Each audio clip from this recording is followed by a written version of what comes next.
জয় শ্রীকৃষ্ণ। রাধে রাধে। দোল পূর্ণিমার আগে এই বসন্ত ঋতুতে যে একাদশ তিথি আসে সেই একাদশী তিথিকে বলা হয় আমলকি একাদশী। বসন্ত ঋতুতে এই একাদশী পড়ায় এই একাদশীকে আবার রঙ্গবরী একাদশীও বলা হয়। বন্ধুরা, আজ পালিত হচ্ছে ফাল্গুন মাসের শুক্লপক্ষের একাদশী আমলকি তথা রঙ্গবরী একাদশী। আজকের দিনে নারায়ণ পুজোর পাশাপাশি আমলকি গাছেরও পুজো করা হয়। সেই সঙ্গে আমলকি ফলও নিবেদন করতে পারেন। বিশ্বাস করা হয় যে এদিন আমলকি গাছের পুজো করলে মোক্ষ লাভ সম্ভব হয়। তাই আজকের দিনে অনেকে হয়তো একাদশী ব্রত পালন করেছেন, তা খুবই ভালো। আবার অনেকে হয়তো এই একাদশী কোনো কারণবশত পালন করতে পারছেন না, তাহলে আজকের এই আমলকি তথা রঙ্গবরী একাদশী ব্রতকথা শ্রবণ করে শ্রী হরির উদ্দেশ্যে একটি প্রদীপ প্রজ্বলন করতে পারেন। তাহলে এই একাদশী ব্রতের পুণ্যফল অনেকাংশে অর্জন করা যায়। তাই যারা একাদশী ব্রত পালন করেছেন তারা নিশ্চয়ই জানেন যে একাদশী ব্রত তখনই সম্পন্ন হয় যখন একাদশী ব্রত কথাটি শ্রবণ করা হয়।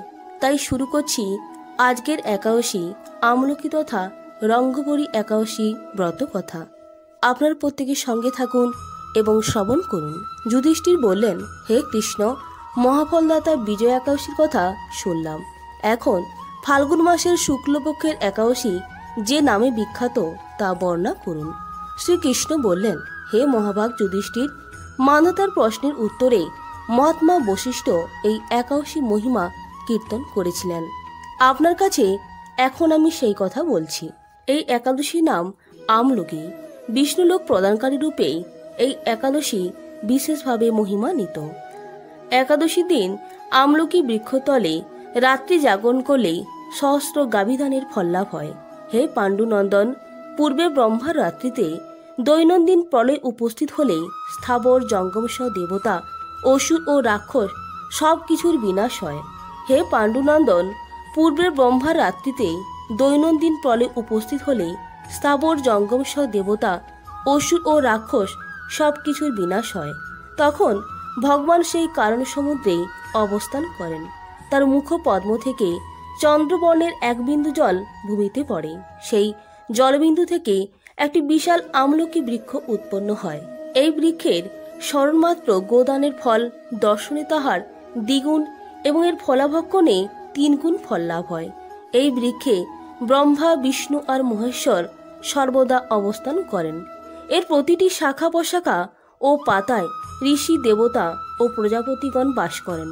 এই বৃক্ষকে সমস্ত বৃক্ষের আদি বলা হয় এবং তা পরম বৈষ্ণব রূপে বিখ্যাত। অতএব এই শ্রেষ্ঠ ব্রত সকলেরই পালনীয়। এখন এই ব্রতের একটি অদ্ভুত ইতিহাস আপনার কাছে বর্ণনা করছি। প্রাচীনকালে বৈদিশ নামে এক প্রসিদ্ধ নগর ছিল। এই নগরে চৈত্ররথ নামে এক রাজা রাজত্ব করতেন। চন্দ্রবংশীয় পাশবিন্দুক রাজার পুত্ররূপে তিনি জন্মগ্রহণ করেন। তিনি অত্যন্ত শক্তিমান ও ঐশ্বর্যশালী ছিল। শাস্ত্রজ্ঞানেও তিনি ছিলেন সুনিপুণ। তার রাজ্যের সর্বত্রই মনোরম আনন্দপূর্ব এক দিব্য পরিবেশ লক্ষ্য করা যেত। প্রজারা ছিলেন বিষ্ণু ভক্তি পরায়ণ।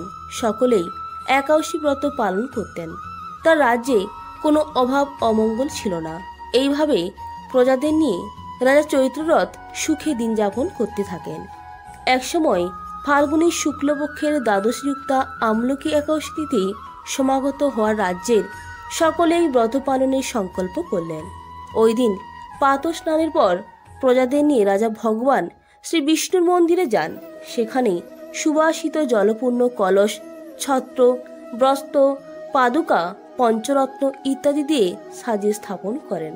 তারপর ধূপ দীপ দিয়ে যত্ন সহকারে মুনি ঋষিদের দ্বারা শ্রী পরশুরাম মূর্তি সমন্বিত আমলকির পূজা করেন। হে পরশুরাম, হে রেণুকার সুখবর্ধক, হে ধাত্রী, হে পাপ বিনাশিনী আমলকি, তোমাকে প্রণাম। আমার অর্ঘ্যজল গ্রহণ করো। এইভাবে দিনে যথাবিধি পূজা, স্তব, স্তুতি, নিত্যগীত করে রাজা ভক্তি ভরে সেই বিষ্ণু মন্দিরে রাত্রি জাগরণ করতে লাগলেন। এমন সময় দৈবযোগে একটি ব্যাগ সেখানে উপস্থিত হয়। পূজার সামগ্রী সহ বহু ব্যক্তিকে একত্রে রাত্রি জাগরণ করতে দেখে সে কৌতূহলাক্রান্ত হলো। সে ভাবল, এসব কি ব্যাপার। বিষ্ণু মন্দিরে প্রবেশ করে সে বসে পড়ল। কলসের উপর স্থাপিত বিষ্ণু মূর্তি দর্শন করল। ভগবান বিষ্ণু এবং একাদশীর মাহাত্ম্য সে মনোযোগ দিয়ে শুনল। সারাদিন ওই ব্যাধ কিছুই আহার করেনি। এইভাবে ক্ষুধায় কাতর হয়ে সেখানে সে রাত্রি জাগরণ করল।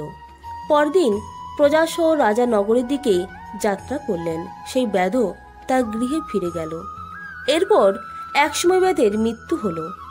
একাদশীতে রাত্রি জাগরণ ব্রত প্রভাবে সেই ব্যাধ পরবর্তী জন্মে এক রাজ্যের অধীশ্বর রূপে নিযুক্ত হল। জয়ন্তী নামে এক নগরী ছিল। সেখানে বিদুরথ নামে এক রাজা বাস করতেন। ওই ব্যাধ বিদুরথ রাজার মহাবলী পুত্ররূপে জন্মগ্রহণ করেন। তার নাম হয় বসুরথ। 1,00,000 গ্রামের আধিপত্য তিনি লাভ করলেন। তিনি ছিলেন সূর্যের মতো তেজস্বী, চন্দ্রের মতো কান্তিমান ও পৃথিবীর মতো ক্ষমাশীল। বিভিন্ন সদ্গুণে ভূষিত বসুরথ পরম বিষ্ণুভক্তি পরায়ণ হন। এই মহাদাতা রাজা একবার শিকার করতে গিয়ে পথ ভুলে যান। গভীর জঙ্গলের মধ্যে ক্ষুধায় পীড়িত হয়ে তিনি ক্লান্তিবশত শুয়ে পড়েন। এমন সময় কতগুলি পর্বতনিবাসী ম্লেচ্ছ রাজার কাছে এসে নানাভাবে উৎপীড়ন করতে থাকে। রাজাকে তাদের শত্রু মনে করে তারা তাকে হত্যা করতে চেষ্টা করে। পূর্বেই রাজা আমাদের পিতামাতা, পুত্র পৌত্র সবাইকে মেরে ফেলেছে, আমাদের গৃহ ছাড়া করেছে। এইরকম বলতে বলতে ম্লেচ্ছরা রাজাকে হত্যা করতে উদ্যত হয়। তারা বিভিন্ন অস্ত্রশস্ত্রে তাকে আঘাত করতে থাকে, কিন্তু আশ্চর্যের বিষয় তাদের সকল প্রচেষ্টা ব্যর্থ হয়। রাজার কোনো ক্ষতিই তারা সাধন করতে পারেনি। তখন রাজার শরীর থেকে নানা অলঙ্কারে বিভূষিতা এক পরম সুন্দরী স্ত্রীমূর্তি আবির্ভূত হন। মহাশক্তি ধারিণী ওই নারী অল্প সময়ের মধ্যেই সকল পাপী ম্লেচ্ছকে নিধন করল। রাজার নিদ্রা ভঙ্গ হল। এই ভয়ানক হত্যাকাণ্ড দেখে রাজা অত্যন্ত বিস্মিত হলেন। তিনি বলতে লাগলেন, আহা, আমার শত্রুদের হত্যা করে কে আমার প্রাণ রক্ষা করল, এমন কৃপালু কে আছে? আমি তার প্রতি আমার কৃতজ্ঞতা প্রকাশ করছি। এমন সময়ে দৈববাণী হল, ভগবান কেশব ব্যতীত শরণাগতকে রক্ষা করবার আর কে আছে? তিনি শরণাগত পালক। দৈববাণী শুনে তিনি ভক্তিযুক্ত চিত্তে গৃহে ফিরে এলেন। তারপর প্রজাসহ মহাসুখে ইন্দ্রের মতো নিষ্কণ্টক রাজ্য ভোগ করতে লাগলেন। বশিষ্ঠ বললেন, হে রাজন, যে মানুষ এই পরম উত্তম আমলকি একাদশী ব্রত পালন করেন তিনি নিঃসন্দেহে বিষ্ণুলোক প্রাপ্ত হন। বন্ধুরা, এই ছিল আমলকি একাদশী ব্রত মাহাত্ম্য কথা।